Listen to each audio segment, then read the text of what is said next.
gotta change. Does she have a bite history? She's never bitten a person. She's bitten a couple dogs. My mom's dog. She ended up biting him 3 times, and that's when we were like, okay, can't be around another dog. But on a walk, I would say 2 months ago, a dog ran out. She bit him, and ever since then, I've been like, okay, you need to be muzzled, you know, out and about. Going to the vet, I can't even hand them the leash without, they can't like hold the door for me, like no one. So do you feel like it's gotten worse then? Yeah, I used to be able to manage it. I think that's why she's never had the opportunity to bite someone, because I always used to think like, okay, she was just like this, I just have to manage it, but lately it's like unmanageable. It's like, this makes me want to cry. So just hand me the leash here. And then you could just let her go.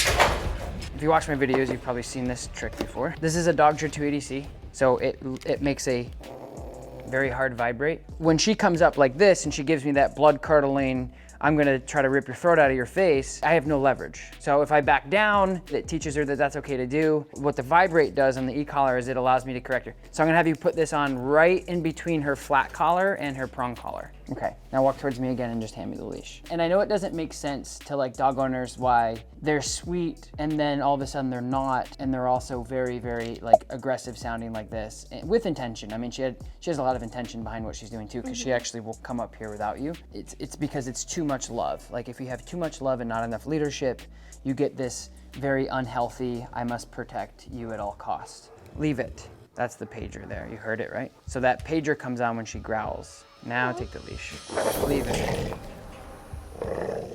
I need you to correct her with the prong when she does that. She's gotta know that that's not okay, period. Before, what she was doing is, and we were pulling up. So make sure you pop that, you flick that collar. Hand me the leash and just let her watch. Yeah, that's good. Good girl. Okay, now take it back. Good. No. So even there was like a pull. I feel like I just don't have control when I don't have Yeah, but you don't want to be, the closer you are, the harder it's going to be to pop. So you want to be like there, and you need to be able to snap. Yeah, I mean, you could do it right from the end of the handle. Snap the collar. Yeah. Oops, sorry. No. Here, No. No. Don't get so close. There. Now out, there. No. She's in front of you right now. Don't let her in front of you. There, keep her right there. I know it's probably stressful and tense for you, but this is the problem. If I take her in 2 seconds right now, she's not gonna have a problem with me. That's why I'm putting you into this position so much.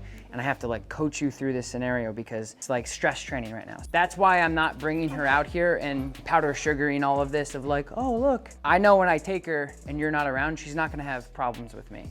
The second you leave here, you have to have leverage. Because if she does shit like this to like other people in public, it's gonna be not good. So think about her pattern like this. When she's here, right?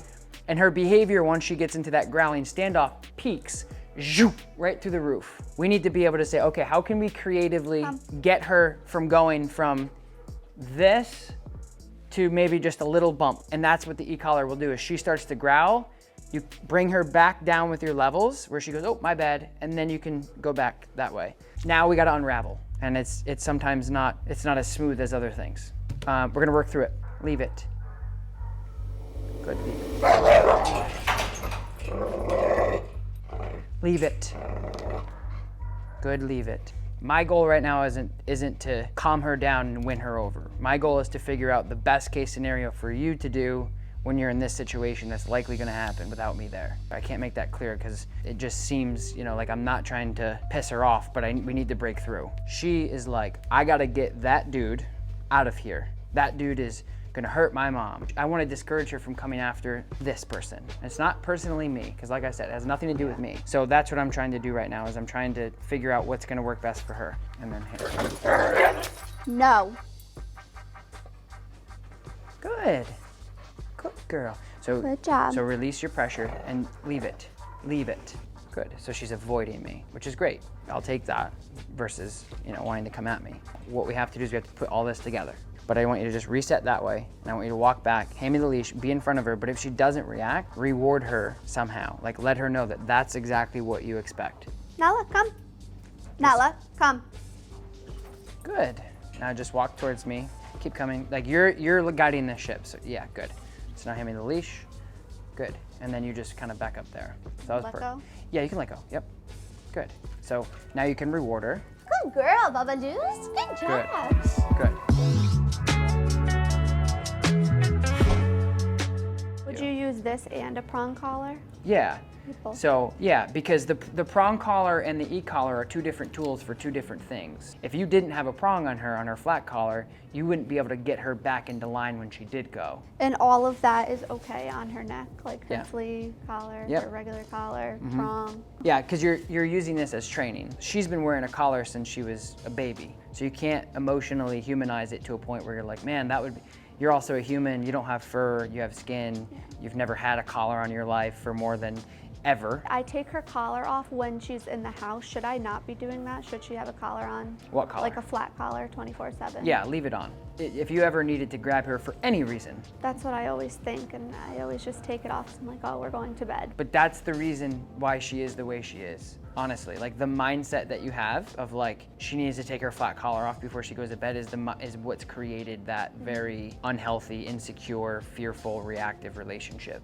You're seeing the repercussions, unfortunately, of treating your dog more like a human than a dog. But that's why I'm putting you under so much pressure right now. Pressure makes diamonds at the end of the day, and that's what you need. Is you need a lot of pressure to figure out the kinks. Because, like I said, if I grab this dog and walk out the door and run around, all she's going to want to do is be like, dude, let me go back to my mom. She can't handle life without me. So now I want to work on your obedience control. The first thing I want to work on is putting her into a sit, releasing her through, putting her into a sit, releasing her through, putting her in a sit, hand off. See how she does. So just walk through with her. Nala, heel. Good. Now walk back through. Good heel. Good. And then ask her to sit. Sit. Good. Good sit. Stay. Stay. See your right hand? Let that go. There. Now it just makes me so nervous. I understand. But you're also making her nervous by doing that, which is the problem. Yep, good. Good. I'll do that again. Good stay. Good. One more. Good. Good Break. stay. Break. Good. Well done. Good girl. And you're just gonna walk through on this side now. So it's gonna be a little Good bit heel. different. Just walk right through, nice and relaxed. Good heel. Now we're gonna actually hand off this time. So this is gonna be the scenario you're gonna try to do at the vet. Okay, so come back towards me. Sit. E-collar, good. Good sit. Hand the leash off. Stay. Good stay. Now you turn around and just walk. Good. Now make sure you now turn towards her. Good stay. Good stay. This is great. Now walk towards her and pay her. Here, there's a treat right here if you want it. Good. Pay her for Good staying. job. Good stay. What I want you to do is just go outside to the left, hang out there, and like pretend that this is the vet office. You're gonna walk right back in that door. You're gonna say, Nala, sit. She sits, good sit. You're gonna hand the leash off. You're gonna walk out the door, and I'm gonna bring her in like a vet office. And if this works, this is the things that we need to start doing over and over and over again with newish people or the vet. Heel. Nala, sit. Stay. Good stay. Okay, let go of the leash. Okay, give her a break. Break. Okay. Break. Come on, Nala. Come on. And then I would just bring her back. Good girl. See, her whole body language changes here. That was the hardest part, right? The handoff. So is that something I should be asking the vet tech to just take her at the door? I would do exactly what we just did. Okay. Like that worked. So your homework would be really, really, really working on your obedience so she really listens. When you go into doorways, through doorways, at home, you tell her to sit, you tell her to stay. I have a fenced in yard, so I just let her out the door. How do I correct her if she's not on her prong? This is a long-term behavioral modification thing. So long-term, we're gonna introduce the e-collar as we would any other dog is out of an intervention stage. That's why the e-collar is such a brilliant tool and it helps so many dog owners, is because you put the e-collar on in the morning, you go to the door, you have it here, you say sit, she sits, doesn't correct her, you break her through. Now if she is an opportunistic and she starts to go, you can say and give her a little bit of pressure. Like I've been wirelessly working with her, with you this whole time. Would I just say no if she just went out the door without sitting and staying? Well, you wouldn't put her in a situation where she can blow you off in the first place.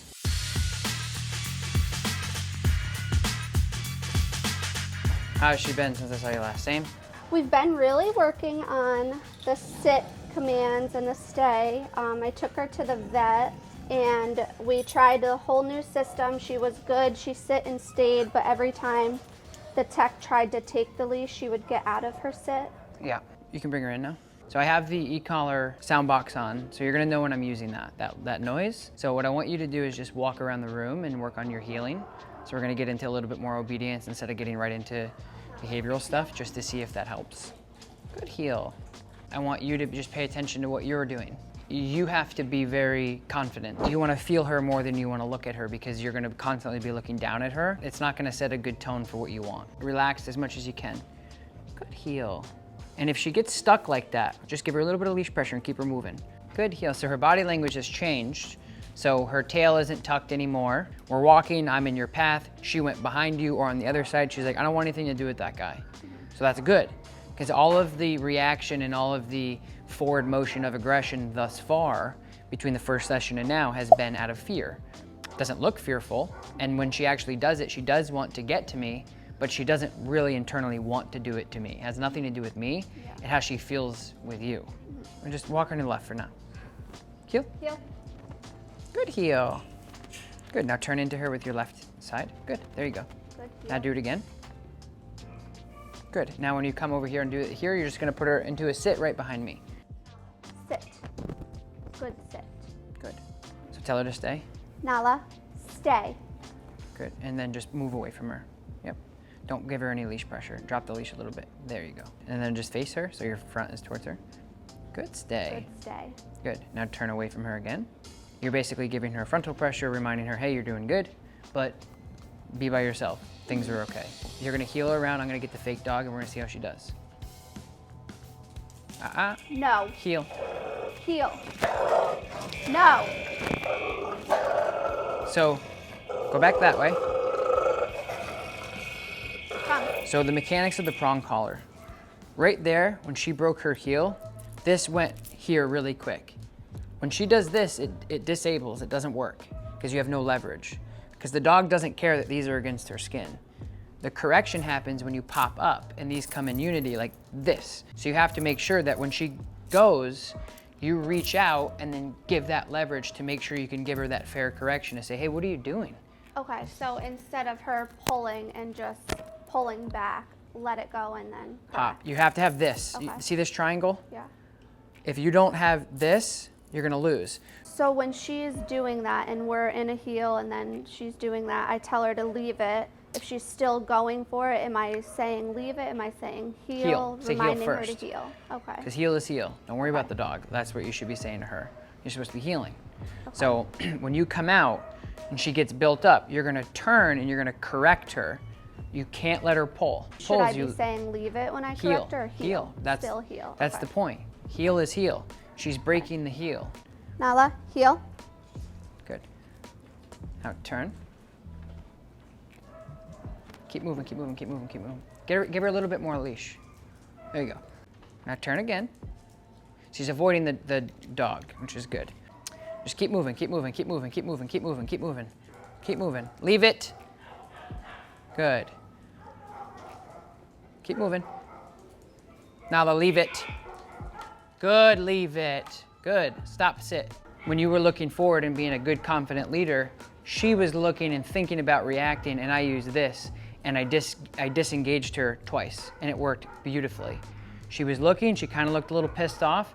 I said, leave it, boom, shut down. That was good, really good. Because what she did is she told me that she's doing all of this out of fear. When the dog comes out, she gets that very vicious like growl, reacts. Once we corrected her for it, it gave her an opportunity to make a better decision and think clearly. This is a template that she reacts to this dog the way she does with people, and if we can get over this reaction and move on, then she can do it with people too. What I want from you is a little bit more communication with her. So tell her to heel. If she does good, good heel. When you were saying leave it, but I'm supposed to say heel, like how do I know which, like Well, when they're two do different. I know? They're two different things. When you're in heel and she's healing, but she's still thinking about building, you're not going to tell her to heel because she's in motion. She's in heel. She's doing well with that. Okay. So you then would tell her to disengage and tell her to leave it. It's a great question. But if you're out and you're heeling and she blows past your heel, you're gonna use heel at first. Okay, so like that first time, heel would be appropriate, Correct. but from after that, Right. it would be. They're two different behaviors for two different things. If I'm not paying attention to her and she's not growling, but she's looking at it.